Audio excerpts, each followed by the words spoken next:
अस्पताल इंतजामिया की नाअहली ते गफलत 14 नौमौलूद बच्चों की जान ले गई। पिम्स अस्पताल के गायनी वार्ड की नर्सरी विच खौफनाक अग।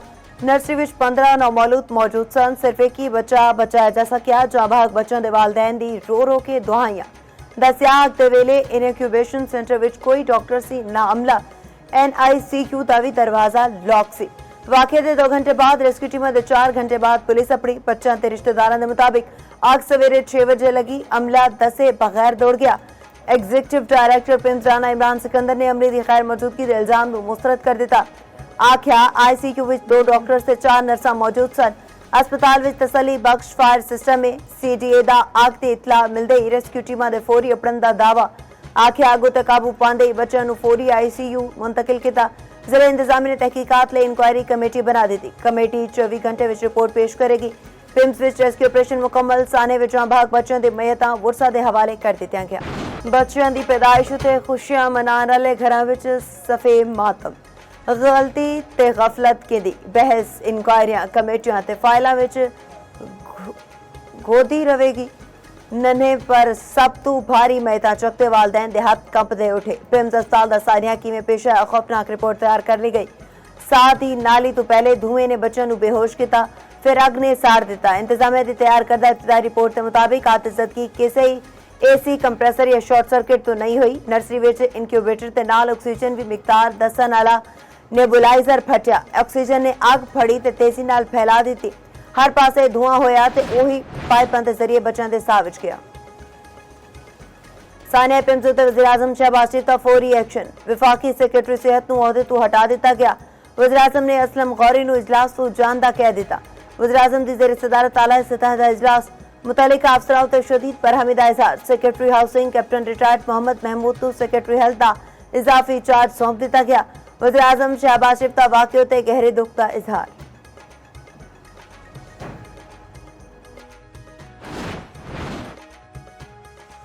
अस्पताल वाकये की तहकीकात लई बनाई गई कमेटी ने कम शुरू कर दिता। कमेटी के सरबराह शाहिद खान का अस्पताल में जाए वकूआ का दौरा। DC इस्लामाबाद इरफान मेमन की ब्रीफिंग। दूजे पासे पिम्स अस्पताल में सेफ्टी इंतजामात इंतहाई नाकिस होने का इंकशाफ। एमरजेंसी एग्जिट बंद, अलार्म सिस्टम भी फाल नहीं सी। 8 साल तो फायर सेफ्टी कायमे की निशानदेही के बावजूद इकदाम ना किए गए। पिम्स के एमरजेंसी एग्जिट भी बंद रखे जाने का इंकशाफ। अस्पताल का अलार्म सिस्टम भी बर वक्त काम ना कर सकिया। अस्पताल विच पुराने सिलेंडर ते ऑक्सीजन भी अग के फैलाव का बायस बनी। अस्पताल विच वरियां तो एमरजेंसी फायर ड्रिल ना करवाए जाने का भी इंकशाफ। दारुल हुकूमत ते 44 अस्पतालों नूं पहले ही fire and life safety notice जारी किए जा चुके। वज़ीर सेहत मुस्तफा कमाल ने पिम्स अस्पताल सानिया उत्ते अपने आप नूं एहतसाब लई पेश कर दिता। पिम्स अस्पताल के दौरे के बाद मीडिया नाल गलबात विच आख्या कोताही दे मुरतब अफराद नूं नहीं छड्डांगे। एहतसाब लई सब तो पहले खुद नूं वज़ीर-ए-आज़म के सामने पेश किया है। CCTV विच नजर आ रहा है 6:38 ते AC विच स्पार्क होया। 6:39 ते लोकां नूं नसदे वेख्या जा सकता है। ऑक्सीजन की मौजूदगी के बायस अग ने 1 ही मिनट विच सब कुछ अपनी लपेट विच ले लिया। इस्तीफे तो मुतालिक सवाल का जवाब देते हुए आख्या वज़ीर-ए-आज़म बॉस ने और जिवें फैसला करन। वज़ीर सेहत की गुफ्तगू के दौरान लोगों का एहतजाज। मुस्तफा कमाल वापस टुर गए। पीपल्स पार्टी का सानिया पिम्स उत्ते वफाकी वज़ीर सेहत तो इस्तीफे का मुतालबा। रहनुमा पीपल्स पार्टी सैनेटर शीरी रहमान का पिम्स अस्पताल का दौरा। मीडिया नाल गल करदियां आख्या फायर टैंकरां विच पानी नहीं सी, डॉक्टर नहीं सन, गेट बंद सन। सियासत करन नहीं आए पर साडी जिम्मेदारी है वाकये उत्ते पुछया जाए। जिम्मेदार वजीर नूं आप इस्तीफा देना चाहिए। नैयर बुखारी बोले एक सैकटरी नूं ओहदे तो हटाना काफ़ी नहीं। विफाकी वजारत सेहत तो 2 अस्पताल नहीं संभल सकते। तर्जुमान सिंध हुकूमत सादिया जावेद ने आख्या पिम्स अस्पताल विच मासूम बच्चों की आमबात महज कोई हादसा नहीं। शर्मिला फारूकी ने आख्या अखलाकी जिम्मेदारी ते मुस्तफा कमाल नूं फौरी इस्तीफा देना चाहिए। शाजिया मरी ने आख्या सानिया हुकूमती नाअहली दा मुंह बोल दा सबूत है। वज़ीर ममलिकत तलाल चौधरी ने आख्या CCTV समेत तमाम शवाहिद महफूज कर लिते गए। रेस्क्यू ऑपरेशन बर वक्त मौसर अंदाज विच मुकम्मल किया गया। पिम्स अस्पताल विच मीडिया नाल गलबात करते हुए आख्या कि गफलत मुरतब अफराद के खिलाफ सख्त कार्रवाई होगी। विफाकी वज़ीर तारिक फजल चौधरी ने आख्या 2 डॉक्टर नर्स ते अमला मौजूद सी और वाकये विच मौजूद रहे। वाकये विच किसी की गफलत हुई तो सामने ले आया जाएगा। एडिशनल डिप्टी कमिश्नर की सरबराह विच भी फैक्ट फाइंडिंग कमेटी कायम। 24 घंटे के अंदर रिपोर्ट पेश करने की हिदायत।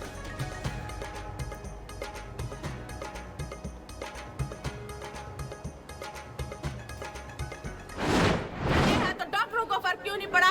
NICU बंद था, मैं खुद वहाँ पे गई, वो लॉक लगा हुआ था।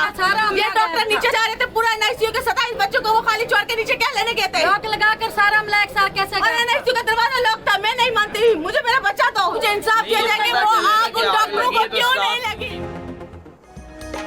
आते सदकी दे वेले डॉक्टर किथे सन, अस्पताल दा अमला किथे सी, साने विच बाक नो मौलूद दी मां दा इंसाफ दा मुतालबा। वाकैंट दा नो मौलूद भी साने विच जान तो क्या। प्यू दे मुताबिक पुत्र बहन दे 4 साल बाद पैदा होया। बच्चे लिए 4 साल तो मन्नता मुरादा कर रहे सन। बच्चे दी नमाज जनाजा अदा कर दी गई। पिंड हस्पताल दी जोए हादसा दी वीडियो सामने आ गई। आते सदगी नाल पूरा कमरा सड़ गया। वार्ड विच लग्या मशीनां ते हालात खाकस्तर हो गए।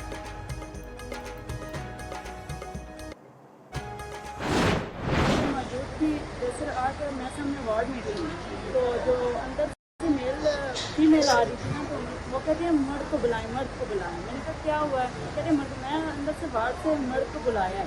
मैंने फिर पूछा, मैंने कहा क्या हुआ है? कहते आग लग गई है। मैं फिर अंदर भाग गई। मैंने कहा मेरी बच्ची भी अंदर है, मैं उसकी खाला हूँ।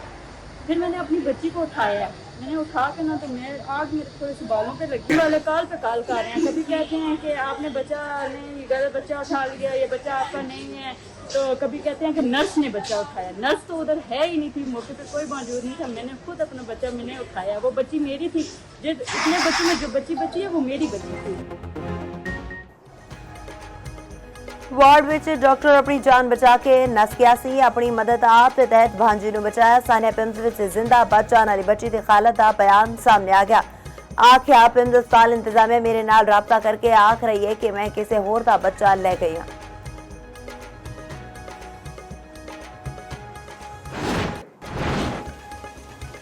वज़ीर-ए-आज़म आज़ाद कश्मीर लई शाह गुलाम कादिर ते इफ्तिखार गिलानी दे नामा उते गौर।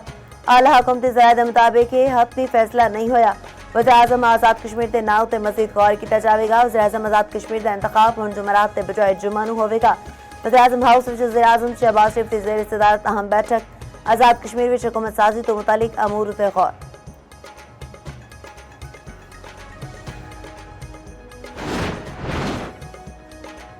मुल्क की तरक्की लई असी एक एजेंडे उते क्यों नहीं चल सकते।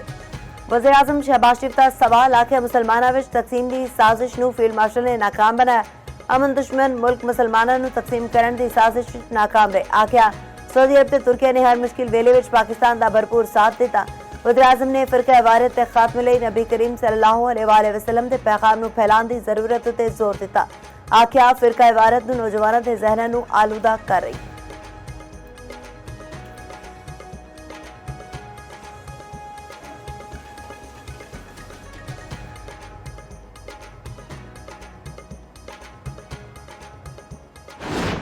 सरवर कौनैन मोहसिन इंसानियत आकाए दो जहान नबी करीम सल्लल्लाहु अलैहि वसल्लम की विलादत बासआदत का जश्न मनाया गया। ईद मिलादुन नबी सल्लल्लाहु अलैहि वसल्लम उते गली गली कूचा कूचा रोशनी नाल मुनव्वर। आशिकाने रसूल सल्लल्लाहु अलैहि वसल्लम तो मोहब्बत अकीदत का इजहार। सरकत माता उते चिरागा शहर जगमगा उठे। नगर नगर दरूद सलाम दियां सदावां बुलंद। मुल्क के छोटे वड्डे शहरों में जुलूस कटे गए। कराची विच 12 रबीउल अव्वल दा जुलूस कटिया गया। वज़ीर आला सिंध मुराद अली शाह की खसूसी शिरकत। लाहौर विच मरकजी जुलूस रेलवे स्टेशन तो निकलिया। अक़वाम मुत्तहिदा ने पिम्स अस्पताल वाक़े नूं अलमनाक सानिया करार दे दिता। तर्जमान अक़वाम मुत्तहिदा दा जांबाग बच्चों के वालदैन नाल इज़हार हमदर्दी। आखिर हर मुमकिन तरीके नाल पाकिस्तानी हुकाम की मदद लई तैयार आ। ईरान दा पाकिस्तान नाल इज़हार अफसोस। तर्जमान ईरानी वज़ारत ख़ारिजा के मुताबिक ईरान पाकिस्तान की हुकूमत उते अवाम नाल हमदर्दी का इज़हार करदा है। सऊदी अरब का भी साने पिम्स उते गहरे दुख ते अफसोस का इज़हार। सऊदी वज़ारत ख़ारिजा के मुतासरा खानदाना ते हुकूमत नाल इज़हार ताज़ियत। मुश्तबा कामराई हलाक नहीं होए। अमरीकी सदर डोनाल्ड ट्रंप कहते रहे मेरे ख्याल विच नवे ईरानी सुप्रीम लीडर मुश्तबा कामराई शदीद जख्मी ने। नहीं लगता नवे ईरानी सुप्रीम लीडर हलाक हो चुके ने। पर जे इंज है तो ईरानी हुकाम बहुत चंगा ड्रामा कर रहे हैं क्योंकि ईरानी हर मामले ते हतमी मंजूरी लैन लई सुप्रीम लीडर नाल दोबारा गल करने का जिक्र करते रहते हैं। अमरीकी तैयार मीडिया नूं इंटरव्यू विच बोले बड़ी छेती बड़ी कामयाबी हासिल होने वाली है। ईरान दे नाल मुज़ाकरात विच कोई जल्दी नहीं। ईरान ते मुआशी पाबंदियां ते फौजी हमले दोवें मौसर ने। तेहरान अपनी अवाम दे नाल बहुत बुरा सलूक कर रहा है। बड़े मुजाहिरीन नूं कत्ल कर रहा है। डोनाल्ड ट्रंप तां अमरीका विच शरई कानून नूं ममनू करन दी हिमायत आयला।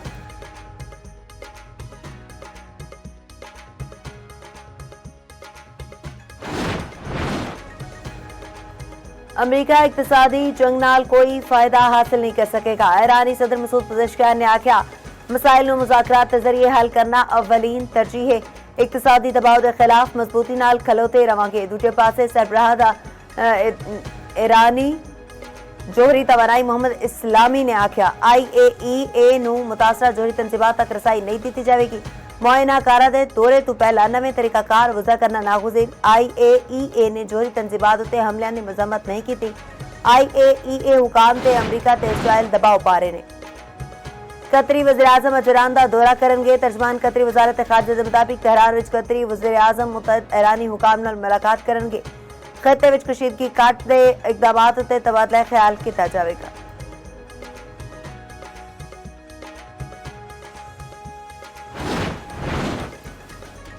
भारतीय ऑयल टैंकर की हुरमस के जनूबी हिस्से तो उल्लंघन की कोशिश। ईरान ने भारतीय ऑयल टैंकर नूं रोक लिता। ईरानी न्यूज़ एजेंसी के मुताबिक भारतीय ऑयल टैंकर नूं पहले वार्निंग दी गई ते बाद विच उन्हां नूं रोक लिता गया।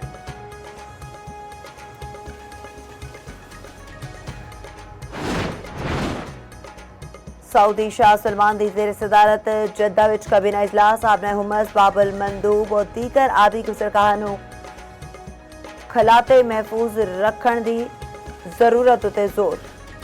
इलाका कशीदगी घट करने लई सिफाती कोशिशों की हिमायत। इजलास विच इलाकाई और बैन अल-अक़वामी सूरत हाल का जायजा भी लिया जाएगा। सऊदी काबीना ने वली अहद दौरे फ्रांस के नताइज नूं सराहिया।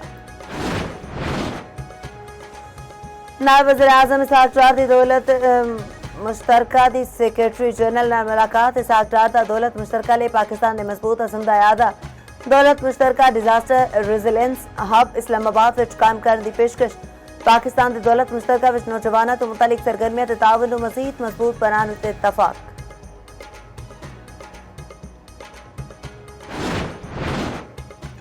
पेट्रोलियम लीवी के खिलाफ जमात इस्लामी का एहतजाज 12वें रोज़ भी जारी। लाहौर पेशावर ते कराची विच धरने जारी।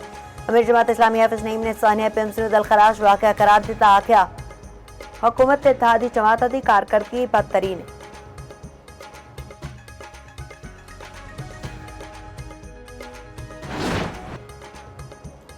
पाक इंग्लैंड दूजा टेस्ट आज शुरू होगा। स्टार बैटर बाबर आजम ने इंजरी तो निजात पा ली। लॉर्ड्स विच प्रैक्टिस प्लेइंग 11 विच शमूलियत यकीनी। बाबर की वापसी नाल अजान अवैस या सऊद शकील नूं आराम दिते जाने का इम्कान। बाबर आजम का आखना है हर खिलाड़ी नूं जिम्मेदारी लेनी होगी। 3 मैचों की सीरीज विच इंग्लैंड नूं 1-0 की बरतरी हासिल। दूजे पासे लॉर्ड्स के तारीखी लॉन्ग रूम विच इंजमामुल हक ते तस्वीर मरकज निगाह बन गई। पाकिस्तानी खिडारियों ने अनजा दी तस्वीर ते नाल फोटोशूट